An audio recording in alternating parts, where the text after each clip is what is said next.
this lady said she's dying and no doctor, no prophet or no native doctor can help her or can save her. She said it's been almost 4 months now that she met a guy in town and the guy was so handsome. So when the guy approached her, she was even surprised that a handsome guy like that can approach her. So one thing led to the other, they started talking and all that, and then that guy took her home that night because she felt, well, if she lets a handsome guy like that go, maybe she might not meet someone like that again. So she agreed and went home to the guy's house that night.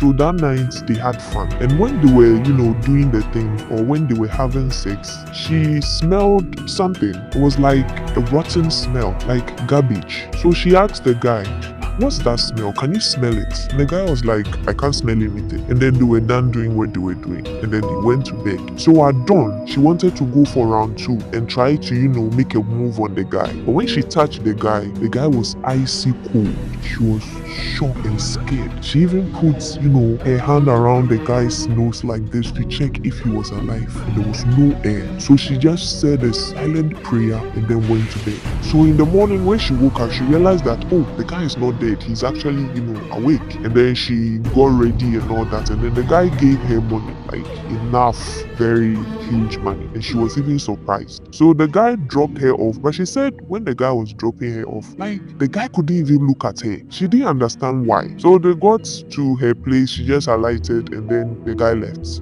So when she got home, she tried calling the guy's number, but the guy has blocked her. So she didn't care. She was like, well, at least I got huge amounts of money from this. So if our short relationship is going to end like this, I don't care. At least I won't feel like I've been used. So that evening, she actually sleeps with her sister in the same room. So that evening, when she was sleeping, at dawn, she woke up and she could perceive a smell of blood, very pungent one, very heavy in the room. So she woke her sister up and was like, can you smell it? Can you smell that blood? I can smell blood. And her sister was like, no, I can't smell anything. She said, okay, and then went to bed. But in the morning, she had somebody waking her up, beating her, waking her up. And when she woke up, she opened her eyes. Her sister was looking at her with a disgusted face.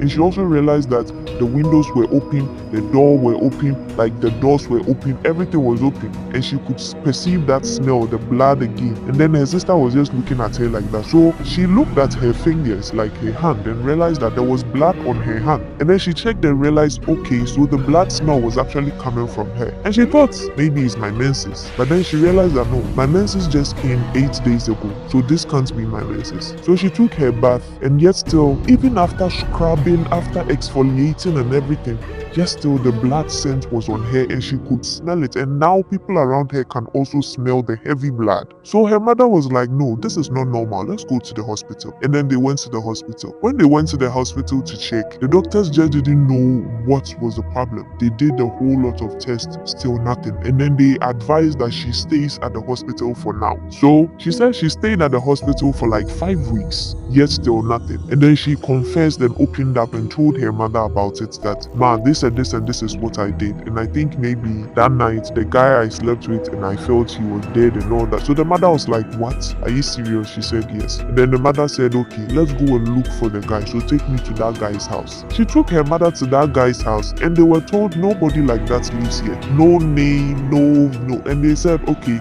maybe the person was living there at first but has moved. They said, no, nobody like that has ever lived here. And the one who has stayed there for so many years said, I am the one who is staying here for so many years. So I don't know who you are talking about. The lady was shocked and the mother was now scared. So they started going to churches because the blood was heavy and she was losing weight. She is not in pain, oh, she is not in pain, but she can't keep food down. Whatever food she eats, she throws out. And because of that, she is losing weight drastically. She is still bleeding 24/7 every day. So the mother started taking her to churches and all that. She has been steamed, she has drunk concoction, she has done all the aquanchere she can do, everything, but still nothing. Some pastors will see her and go like, I'm sorry, but I can't even meddle in this. I can't, be involved in this. Meaning it was serious. So the mother remembered that in her hometown, there was a powerful native doctor there. So she took her to that native doctor in their village. So when they got to that native doctor, he was open. He told them point blank, you are a walking dead. You're already dead. You just have to wait till the body just goes back and that's it. You are dead. And the man told her that guy you slept with, that wasn't a human being, and he left some small animals in your system, in you, spiritually. So they feed on your blood. Any food you eat, they don't like food, they like blood. So any food you eat, they will push it out. That is why every food you eat, you vomit it out. And that is why you are losing weight. And with you losing all the weight and all that, that particular guy or whoever you slept with is getting rich out of that. And the lady was like,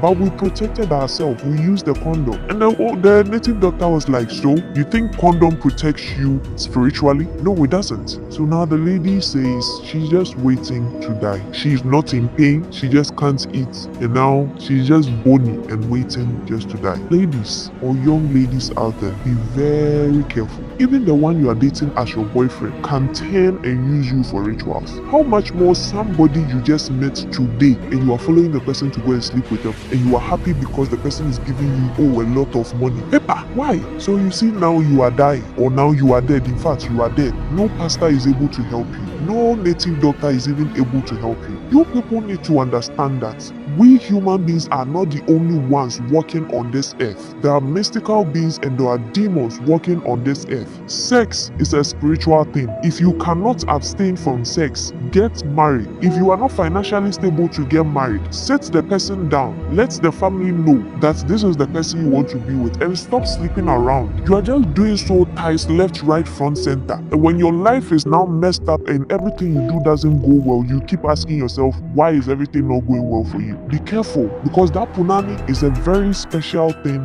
that leads to your soul. So if you just open your legs for anybody to enter your soul, know that you are killing yourself as a lady. Because most men or some men, if they sleep with you, they take from you, they tap into it, they take from your favor, they take from everything that you are supposed to accomplish. Ask yourself why that in Hollywood, before they will help somebody, they say, I want to sleep with you before I help you. Or even now, even here in Ghana, if a director or whatever wants to help an actress or an actor, they want to sleep with you, ask yourself, what is in that sex? It's a gateway to your soul. So if you think just opening your legs, nothing will happen, I'll just use condom, I'll be fine. No, you will not be fine. Protect yourself as a young lady coming up. Let's tone down the sexual immorality and pick up our dignities. Opening your legs for every man doesn't make you a boss chick. No, it doesn't. It actually makes you a cheap one. Respect yourself as a lady and guard your punani, because it's a way of guarding your future. Don't let any man just get to sleep with you. Anyway, if you have any advice that you want to give to this lady, or you know somebody who can help her or something, just leave it in the comment section. She might see it and she might read it. This is scary. This is really scary. I don't even know if she's already dead. This is scary. Anyway, case closed.